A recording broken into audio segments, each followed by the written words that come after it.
From the global headquarters of Johns & Taylor in beautiful New Jersey, it's Marginally Better. Here's your host, Joe Taylor Jr. On the show this week, only 20% of customer service professionals say they know how to connect customer feedback to bottom line results. We've got the research that shows how you can help your business get into that 1 in 5. We'll spotlight the decline of a brand synonymous with the fun singles bar scene of the 1980s. What role should TGI Fridays play in a culture where eating, drinking, and dining habits have radically evolved? And I'll share what I learned from my most disastrous day on the job as an aspiring fast food entrepreneur at the age of 7, and why what I discovered that day plays a big part in how I talk to our clients about AI. That's all after the break on Marginally Better.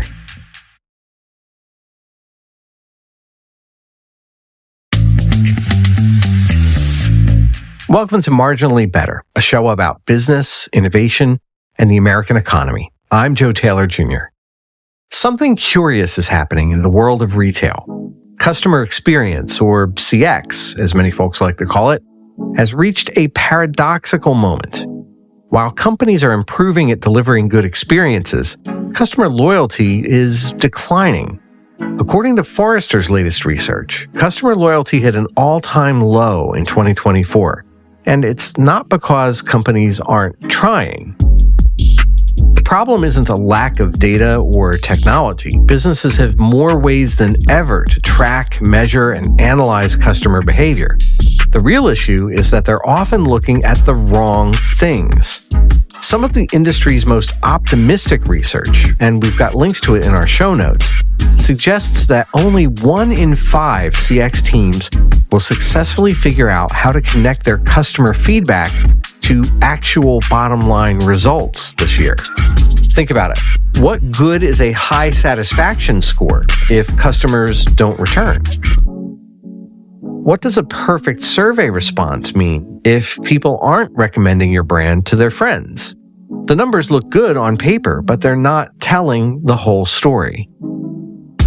Meanwhile, the gap between online and physical shopping experiences remains a challenge. Customers expect seamless transitions between digital and physical spaces. They want their online browsing history to inform their in-store experience, and they expect sales associates to know their preferences before they walk in the door. When these expectations aren't met, they're increasingly likely to disappear. The solution isn't more technology, it's better integration and more proactive engagement. Companies that invest in actual omni-channel experiences are seeing their customers become 3.5 times more likely to purchase additional products and services. But achieving this requires breaking down the silos between departments, something only 20% of companies are expected to accomplish in 2025. Perhaps most telling is the decline in customer feedback itself. Year after year, fewer customers are taking the time to share their thoughts with companies. They're not posting on social media as much. They're not writing as many reviews. They're not even telling friends and family about their experiences. Instead of complaining, they're simply moving on to other brands. As we move deeper into 2025, the message becomes clear. Successful customer experience isn't about collecting more data or about achieving higher scores. It's about creating genuine connections that make customers want to come back. It's about turning metrics into meaningful actions. Most importantly, it's about understanding that in the race to measure everything, we sometimes forget to measure what matters most, the relationship between businesses and their customers. The great irony of 2025 might be that in an age of artificial intelligence, virtual reality, and hyper-personalization, the key to customer loyalty still comes down to something remarkably human: the ability to make people feel genuinely valued, understood, and appreciated. After the break, it's going to take a lot more than whiskey sauce and mozzarella sticks to save TGI Fridays. You're listening to Marginally Better. Stay with us. You know what drives me crazy? Beautiful websites that don't actually work. I'm Joe Taylor Jr. I see this all the time in my work at our user experience agency, Johns & Taylor. Here's what I've learned after more than 20 years of building websites. Most organizations approach this backwards. They jump straight into pretty mock-ups or use DIY site builders without understanding what their site actually needs to accomplish. That's why my team and I start with strategy, not just aesthetics. We've cracked the code on building websites that are both beautiful and functional. And right now, we're offering complimentary website and user experience assessments for business podcast listeners. No sales pitch, just honest feedback about what's working on your site and what isn't. If you're tired of a website that looks good but doesn't deliver results, visit makethewebsiteworkforme.com. Discover what your website could really accomplish. makethewebsiteworkforme.com.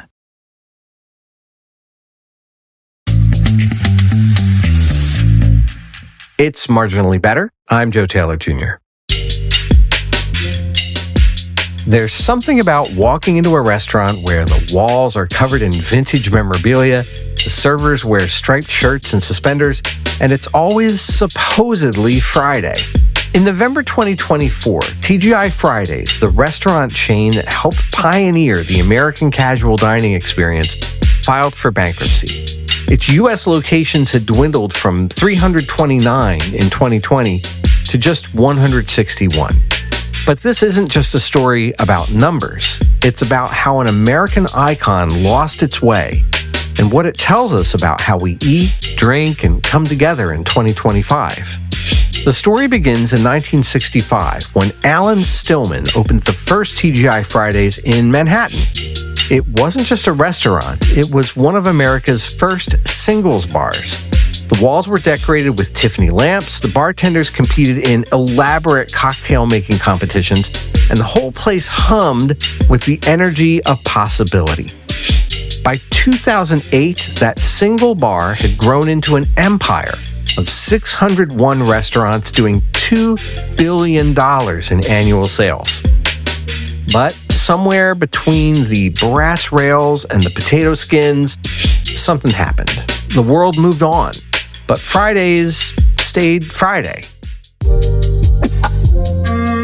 Ray Blanchette, who started as a manager in training in Philadelphia in 1989, watched it happen.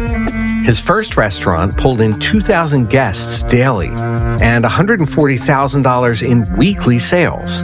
He rose through the ranks, eventually heading up the company's European division before leaving in 2007 to run other casual dining companies. But Fridays called him back in 2018. He told reporters it was his dream job. By 2019, he appeared on the CBS television series Undercover Boss. And if you haven't seen the show, it's where a CEO dons an elaborate disguise to work entry-level roles in their company. Blanchette got behind the bar and noticed big problems.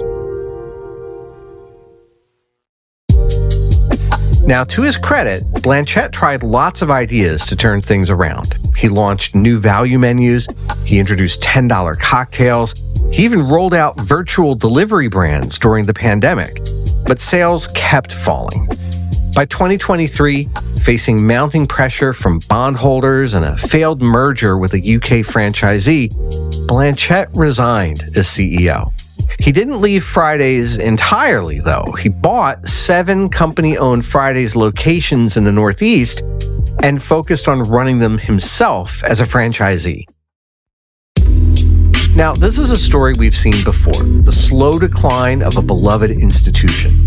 And while the same thing has happened to thousands of smaller food service businesses over the past few years, Fridays filled a gap in many communities where mom and pop businesses might not have maintained traction, or where the structure of a chain's restaurant operation made going out more affordable or attainable for its patrons.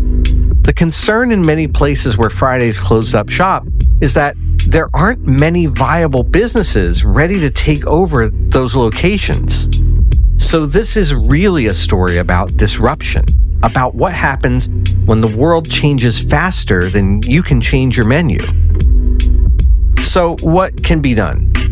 After hearing from some industry experts who've operated and analyzed successful restaurant chains, our team curated a few pieces of advice for whoever takes the reins next. First, remember what made you unique. You might scoff at the idea that there's a distinction between any of these big chain restaurants, but plenty of people can tell you exactly what sets a Chili's apart from an Applebee's, from a TGI Fridays. TGI Fridays was born as a place where people could connect over drinks, food, and conversation. And as we're moving on from the isolation of the pandemic, when many of us are returning to offices for the first time in years, there's a need for that third place between work and home. That shouldn't change, but how we facilitate that connection needs to evolve.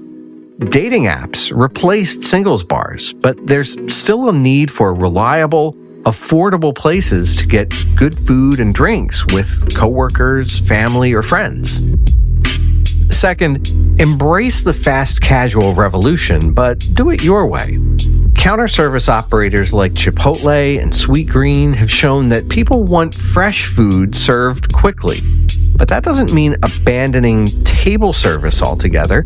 It just means recognizing that some customers like a different kind of experience. And a quick lunch served at the bar can meet a single patron's need for about the same price as a bagged fast food meal in their car. Third, improve the infrastructure before updating the menu.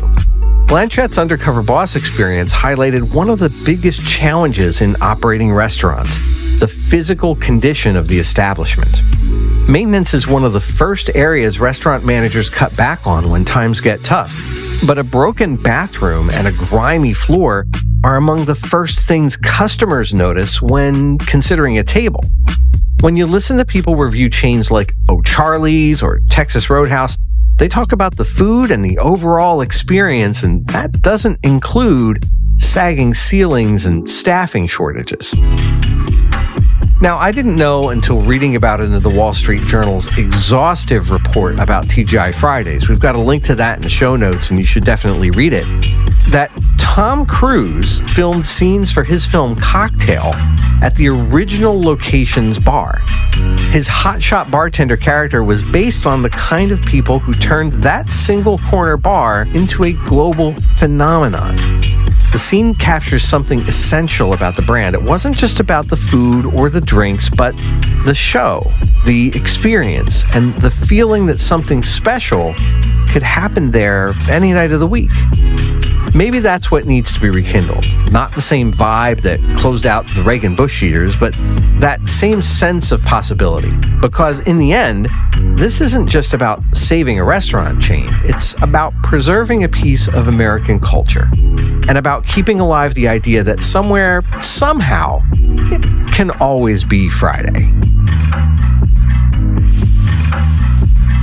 After the break, what I learned from the worst business I ever started on my front lawn when I was 7.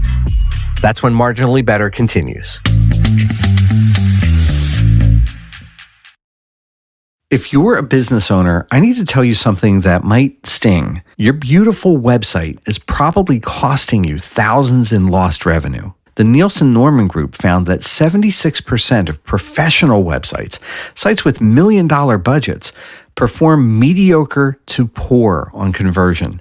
And if you built your site on Squarespace, Wix, or GoDaddy, your conversion rate is probably half of what it should be. Research shows the average business website can improve conversions by 35% or more just by fixing a few basic problems.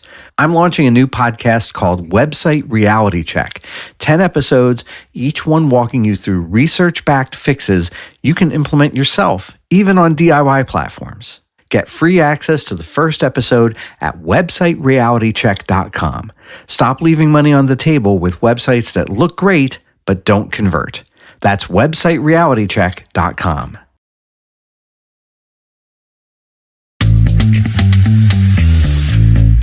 It's Marginally Better. I'm Joe Taylor Jr.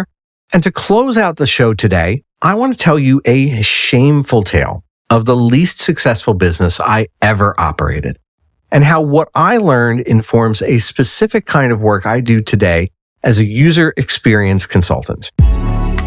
Let's go back to 1975. I was 2, growing up just outside Philadelphia, and something that would change my life and all our lives was happening on the other side of the country. McDonald's was not the first American fast food chain to operate a drive-thru. In fact, there had been drive-in diners with car hops and drive-thru restaurants of all kinds for decades. If anything, McDonald's had been a little resistant of the idea. According to company historians, brand managers and franchisees at the time couldn't agree on the architecture or even the features of a drive-thru McDonald's.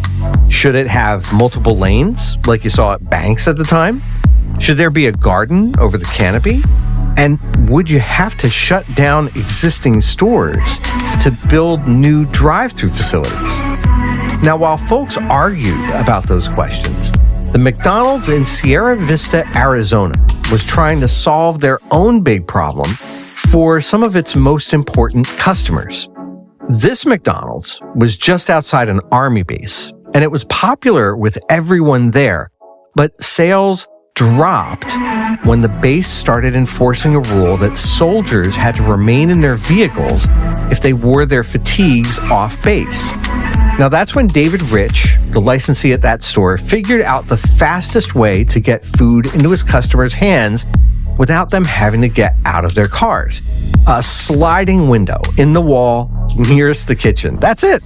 He improved his store's sales by 40% that year and solidified a huge part of car culture within a few years after that.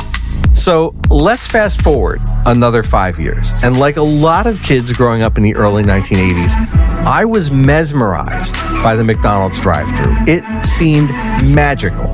You'd roll up to this menu board, shout your desires into a speaker, pick up all your food at the window. Incredible, right? So when the kids in my neighborhood were all getting old enough to run our own lemonade stands, I wanted to one-up them. I wanted to run my own drive-thru restaurant. So I built an elaborate menu board. I listed a bunch of things I knew we had in our kitchen, and I put them up for sale. I had not yet learned about profit margins. Again, I was 7, so I realize now that offering ham and cheese sandwiches for 50 cents was a tremendous bargain for my customers. To keep up the gimmick, I made my customers shout their orders into the speaker box, which really was just something I drew on a cardboard sign with a magic marker. And I made them walk up to the pickup window down the fence from where I was standing. And that's where my buddy would make change and conversation while I sprinted into the house and assembled some of the hastiest lunches you could imagine. For folks who are younger than me, who might not believe this tale, this is what we Gen Xers talk about when we say we were left unattended a lot. So, talking about this years later with some of the adults from our neighborhood, they insist that they were humoring us and they thought it was cute that we were playing make-believe McDonald's. They, however, did not make-believe eat all my parents' lunch meat. They bought a bunch of those sandwiches.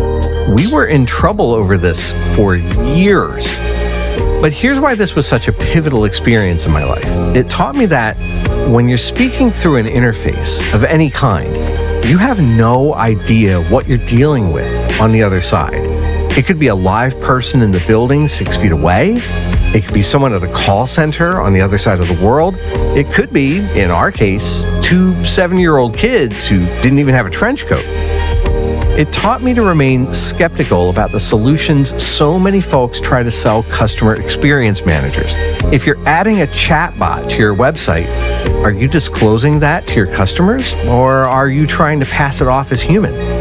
If you offer live chat, are you setting the expectation with your customers about what that chat agent's really empowered to do? When you're planning and testing elements of your customer journey, I recommend using a test with a fun name coined by my colleagues at the Nielsen Norman Group. They like to call it the Wizard of Oz interface.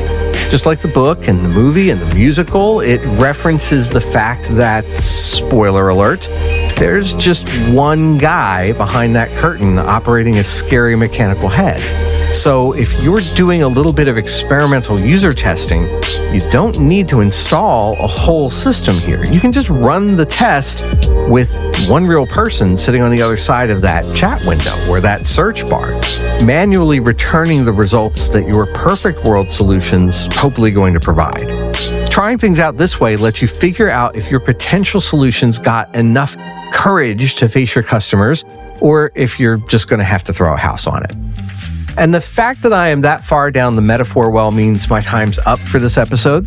Thanks for listening to Marginally Better. If you like what you heard, please help us out by leaving a quick review on Apple Podcasts. It'll help us spread the word about the show to people just like you who care deeply about great customer experiences.